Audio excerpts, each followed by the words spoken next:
Good day guys, welcome to the channel.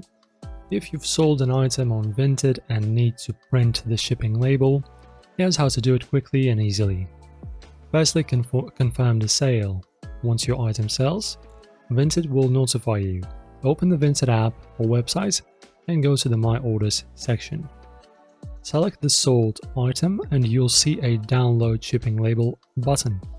Tap it to download the label as a PDF. Alright, after that guys, you will need to also imprint the label.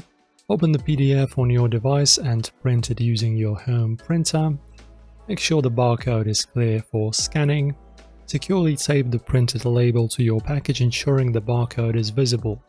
Then drop it off at the designated courier location mentioned in your order details.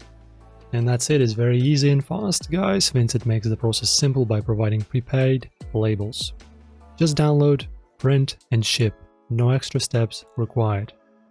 Thank you for watching, guys. Give this video a thumbs up, subscribe. See you in the next one.